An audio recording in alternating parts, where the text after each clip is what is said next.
안녕하십니까 시청자 여러분. 무더운 날씨가 계속되고 있습니다. 오늘은 다수의 힘으로 입법 횡포 부리는 민주당이라는 제목으로 말씀을 드리겠습니다. 민주당의 입법 폭주가 섬을 넘어섰습니다. 민주당은 엊그제 전 국민 25만원 지원법, 즉 민생회복복지금 특별법을 강행 처리했습니다. 여당이 필리버스터로 맞서 투표를 지연시켰으나 다수 민주당 등 야당은 필리버스터를 강제로 종료시키고 법안을 처리했습니다. 법안은 전 국민 1인당 25만원에서 35만원의 지역사랑 상품권을 지급한다는 것인데 소요 예산만 자그마치 13조 원에 달한다고 합니다.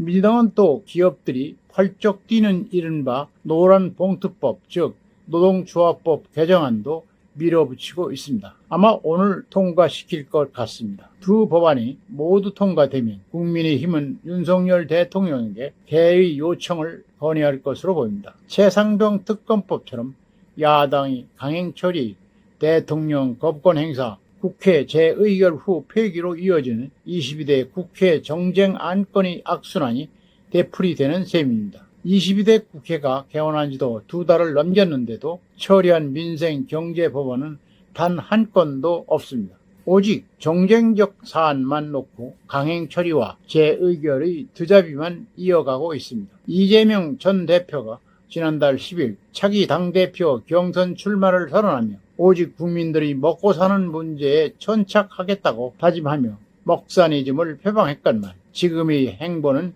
이와 거리가 멀기만 합니다. 당장 전 국민 25만원 지원만 해도 국민들 생활 개선에 도움이 될지 의문입니다. 미국의 $1000 기본소득 실험 사례가 이를 말해주고 있습니다. 3년간의 실험에서 매달 $1000를 받은 사람들은 건강이 더욱 나빠지고 근로의욕도 떨어져 일을 덜 하게 됐다는 부정적 결과가 나왔습니다.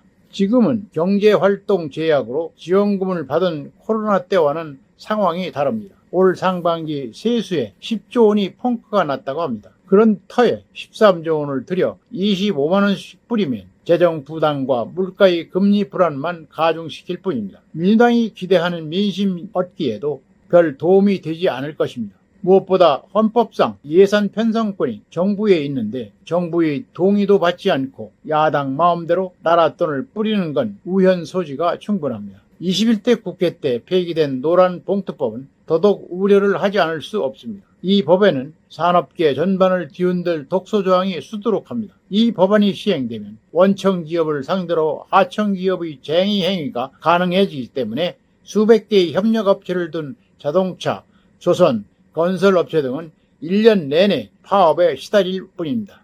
불법 쟁의로 피해가 발생했을 때 노조원 개인에게 연대 책임을 묻지 못하게 하는 등 사측의 손해배상권을 제한하는 내용도 있습니다. 사실상 불법 파업 조장법입니다. 노란봉투법이 그렇게 좋은 법이라면 왜 민주당은 자신들이 여당이었던 21대 국회에서 처리하지 않았는지 묻고 싶습니다. 파업 대응에 시달리다 노사 분쟁을 피해 해외로 사업장을 옮기거나 심지어 경영 악화로 문을 닫는 기업이 생길 수도 있습니다. 그 피해는 누가 있겠습니까? 노동자들입니다. 노동시장의 이중구조 개선이라든가 근로유연화 등 노동개혁의 핵심과 거리가 먼 법안은 친노조일지는 몰라도 반민생입니다. 먹사니즘에 진심이 담겼다면 민주당은 이제라도 정쟁이 아닌 민생의 당령을 모으기 바랍니다. 수출 회복에도 불구하고 내수시장은 여전히 고금리와 고물가의 깊은 그늘에 갇혀 있습니다. 현금을 뿌리고 파업권을 강화한다고 해결될 일이 아닙니다. 2중 3중의 규제를 풀어